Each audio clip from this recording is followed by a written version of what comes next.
একটি দরখাস্ত দেওয়া হয়েছে কিছুদিন আগে ইলেকশন কমিশনে। সেখানে আমার ভাবি সহ আর কিছু মানুষ তারা আমাদের নেতৃত্ব চ্যালেঞ্জ করে তাদের নামে লাঙ্গল বরাদ্দ দেওয়ার জন্য একটি দরখাস্ত করেছেন ইলেকশন কমিশন। এবং ইলেকশন কমিশন সেই দরখাস্তটা নিয়ে একজন গুরুত্বপূর্ণ দায়িত্বপূর্ণ ব্যক্তি মিডিয়ার সামনে বলেছেন আমরা এটাকে বিশেষভাবে গুরুত্ব দিয়ে বিবেচনা করবো। এই ধরনের কথা আমরা কারো কাছে তদবির করতে যাব না। আমাদের ন্যায্য দাবি, যে নিয়ে যেতে চান নিয়ে যান, যে ওখানে জয়েন করতে চান করে যান। আমাদের বাতিল করার জন্য একটা ষড়যন্ত্র। এখন যে কোনো ব্র্যান্ডের পুরাতন এসি বদলে নতুন ওয়ালটন এসিতে উপভোগ করুন 25% ছাড়। আমাদেরকে কোনো মিটিং আমরা থেকে 2024 সালের ডিসেম্বর পর্যন্ত আমাদের কাউন্সিল করার ডেট ছিল। আমরা স্বাভাবিক কারণে রাজনৈতিক স্থিতিশীলতা ছিল না, স্বাভাবিকতা ছিল না, আমরা এটা করতে পারিনি। আমরা আরও 1 বছর বাড়ানোর জন্য একটা দরখাস্ত দিয়েছি। ইলেকশন কমিশন সেই দরখাস্তটি গ্রহণ করেছে, কিন্তু ওনারা আমাদেরকে কোনো লিখিত পারমিশন দেননি। ভার্বালি দু একজন বলেছেন যত তাড়াতাড়ি সম্ভব করেছেন।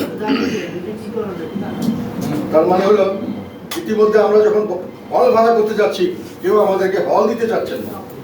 নানানভাবে আমাদের এখানে ভাঙচুর হতে পারে, সমস্যা হতে পারে, আমাদেরকে যাতে আমরা কোনো রকম কাউন্সিল না করতে পারি তার বন্দোবস্ত করা হচ্ছে ষড়যন্ত্রমূলকভাবে।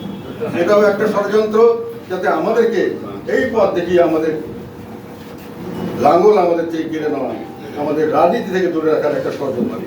আর মাথা নিচু করার রাজনীতি হবে না। মাথা নিচু করার রাজনীতিতে আমরা টিকতে পারবো না। সেই কারণে আপনাদের বলছি, আজকে আপনারা এসছেন, উৎসাহিত হয়েছেন। থাকবেন, সাহস নিয়ে থাকবেন, আর যারা থাকবেন না চলে যাবেন, আমার কোনো আপত্তি নেই। 5 জন লোক যদি থাকে আমি তাকে নিয়ে থাকবো, 1 জন লোক যদি থাকে তাকে নিয়ে থাকবো, কেউ না থাকে তবুও আমি থাকবো। আমি মাঠে থাকবো, জনগণের জন্য থাকবো।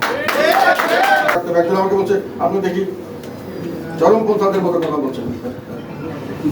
চরমপন্থাদের রুখতে হলে চরমপন্থায় নিতে হয়। আমাদের সামনে শত্রুরা কিছুটা হলো চরমপন্থা বলে আমার মনে হচ্ছে। আমার প্রতিটি কাজকর্ম যে আমরা গত আন্দোলনের সঙ্গে আমরা কিভাবে ওতপ্রোতভাবে জড়িত ছিলাম। আন্দোলনটা শুরু হয়েছে 2024 সালের 1 জুলাই অফিসিয়ালি। 3 তারিখে সংসদে দাঁড়িয়ে আমি পরিষ্কারভাবে এই আন্দোলনকারীদের, কোটা আন্দোলনকারীদের সমর্থন করেছিলাম। এটা কোটা আন্দোলন নয়, এটা একটা বৈষম্য বিরোধী আন্দোলন। আমি কিন্তু সর্বপ্রথম আমার মনে হয় দাবি করে বলেছিলাম যে রাজনৈতিক দলগুলি ক্ষমতায় আসলে সংস্কার করে না, তারা ক্ষমতাকে কেন্দ্রীভূত করতে চায়, এবং পরবর্তীতে আমরা যেটা পাই সেটা হলো আবার সেই সেন্ট্রালাইজ একত্রিত স্বৈরাচারী সরকার। কাজেই যদি সম্ভব হয় এই অন্তর্বর্তীকালীন সরকার কিছু যদি সংস্কার করে দেয় আমার মনে হয় এটা ভালো হবে। দুর্ভাগ্যের বিষয় হলো আমরা হতাশ হলাম।